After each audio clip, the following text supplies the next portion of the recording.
anak tidak bisa dibawa untuk kepentingan hukum itu bagaimana sih Bu sebenarnya di dalam hukum sendiri?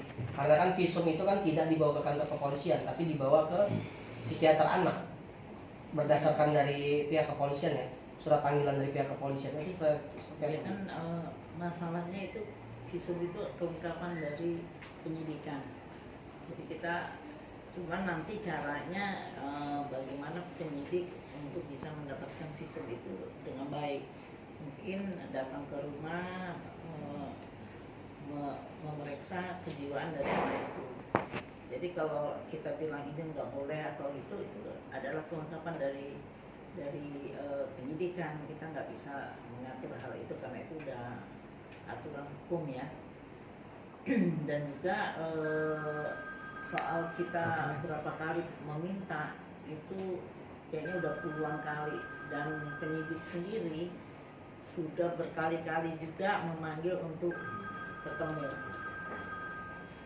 Dan soal kekhawatiran bahwa Sajat mau ambil anaknya itu juga sesuatu yang berkelebihan, karena tujuan Sajat hanya untuk melihat anaknya, untuk bisa bermain dengan anaknya, bisa memberikan kasih sayang kepada anaknya, dan tidak mau nantinya anak itu jadi nggak tahu bapaknya.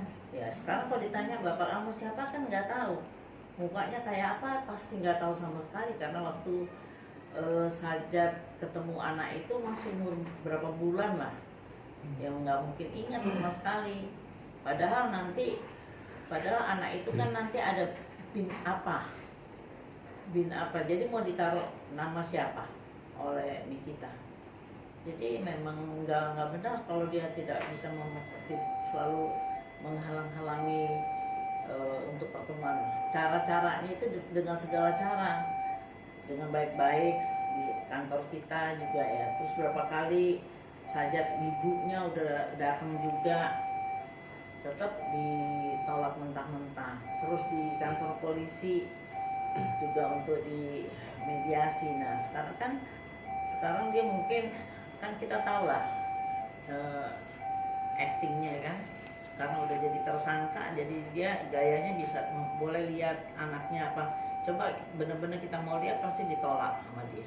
Alasannya apa waktu itu Bu, penolakannya? Ya kita nggak tahu sifat dia tuh kayak apa, kan kita bisa lihat sifatnya, karakternya maunya sendiri ya. Hukum dia suka langgar-langgar sendiri. mengenai Sajat dipanggil kepolisian, benar nggak sih kabar itu? Karena dia sering bilang bahwa Sajat sudah 2 kali dipanggil polisi tapi nggak hadir. Benar, nggak ada panggilan itu. Nggak ada surat panggilan untuk Sajat. Cuma kemarin itu saya sempat penyidik ada bilang kayaknya ada laporan dari Mbak Niki. Jadi saya pas sekalian lagi ngadep ke penyidik yang perkara ini, saya ke sana. Jadi saya kasih juga bukti ini sebelum ada panggilan gitu. Jadi kalau dibilang ada panggilan, nggak ada panggilan sih yang dikirim ke sini. Kita nggak pernah terima panggilan untuk laporannya Mbak Niki. Karena saya pun juga udah masuk bahwa kasih bukti bahwa tidak pernah ada penelantaran. Saja selalu memberikan nafkah setiap bulan. Jadinya ya saya juga nggak tahu itu kayaknya nggak diproses atau gimana. Tapi sejauh ini tidak pernah ada panggilan.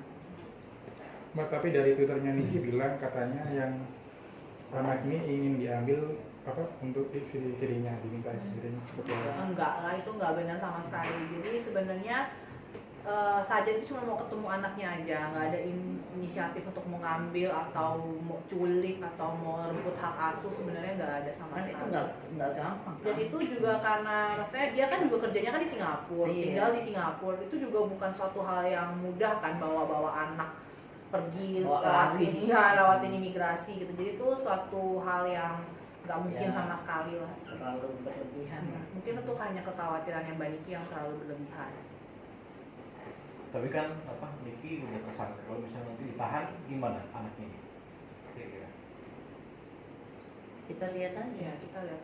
Aku mungkin saja pengen diambil alih saja dulu gitu kan, kalau misalnya dia ditahan kan gimana? Kita nggak tahu deh. Kita nggak. Kak Seto gimana biasanya kalau gitu Kak?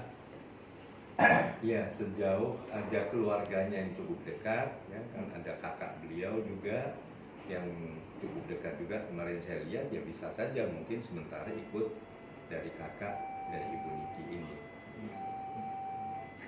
ini kan informasinya apa ya, cukup efektif besar untuk kasus ya. Ketika Iya, mungkin justru itulah kami dari Lembaga Perlindungan Indonesia sangat Sebetulnya. mengedepankan kepentingan terbaik bagi anak. Jadi intinya adalah ayolah semua dibicarakan baik-baik dengan tenang begitu. Jadi Saya nggak mengerti ya, nih kita itu selalu cari masalah. Coba dipertemukan aja anaknya dengan bapaknya, kan sebetulnya nggak ada masalah, dia nggak terlibat dengan masalah, nggak terlibat jadi tersangka. Kenapa selalu dia mau mencoba menghantam aturan? Untuk apa dia mau kuat-kuatan dengan aturan hukum? Mau melanggar hukum? Untuk apa? Padahal mempertemukan itu sesuatu yang simpel sekali, egonya terlalu tinggi, mau kayak jagoan gitu sebagai kebal hukum. Kenapa dia berlaku seperti itu? Coba dipertemukan, nggak ada masalah. iya, iya. Dan itu dia bisa lihat, ketemu gimana, malah dia bisa happy kalau anaknya juga happy. Kenapa dia berkeras begitu? Adu-adu apa dia? Adu hukum, kuat-kuatan atau nantang polisi. Kita lihat aja, nggak bisa begitu. Kita di negara hukum, dan juga dia kalau dia kan juga beragama, dulu pernah jilbaban. Jadi dia harus tahu agama itu, bahwa nggak bisa anak itu dipisahkan dengan orang bapaknya maupun ibunya. Karena anak itu harus lengkap jiwanya, mendapatkan kasih sayang dari bapak dan ibu. Tapi ada indikasi untuk menguras bapaknya nggak sih, Bu? Ya saya nggak mau berpendapat demikian. Tinggal publik aja bagaimana uangnya diambil terus tapi anaknya nggak diperlihatkan. Bu Elsa, kalau misalnya pertemuan itu terjadi, bapaknya ketemu anaknya, akankah laporan itu dicabut demi kepentingan anak? Ya bisa aja.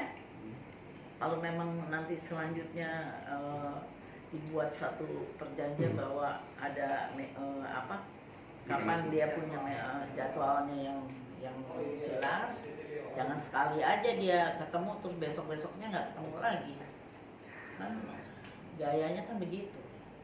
Berarti Jadi ya membuka peluang buat damai gitu ya, Bu? Karena kan Sajat itu kan dari Singapura, jadi dia memang harus dijanjiin dulu ketemu terus pulang, kan nggak bisa, bukan nangkring di Jakarta. Maksudnya harus berjadwal. Iya terjadwal, dan itu ketemu selamanya. Nanti kan setelah umur 13 anak itu kan baru bisa memilih ibunya bapaknya, tapi kan anaknya udah bisa ketemu bapaknya karena udah besar. Kalau ini kan masih kecil. Sajat sendiri tidak keberatan ketika nanti misalnya pertemuan itu terjadi dan perintah untuk pencabutan laporan. Ya nggak ada masalah kalau memang dipertemukan, kan memang keinginan saja untuk ketemu anaknya.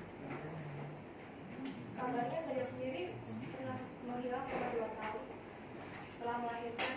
Nggak menghilang, udah bolak-balik datang. Ya, menghilang tapi malah nggak dikasih ketemu. Nggak, yang jelas nggak bisa ketemu. Anaknya aja baru 2 tahun lebih. Waktu itu ya baru 2 tahun dari 2 Sekarang berapa anaknya? 14, 5. Bayangin udah mau 6 tahun anaknya nggak tahu bapaknya. Padahal dia kan nanti namanya siapa, bin siapa, ya kan? Oke. Oke.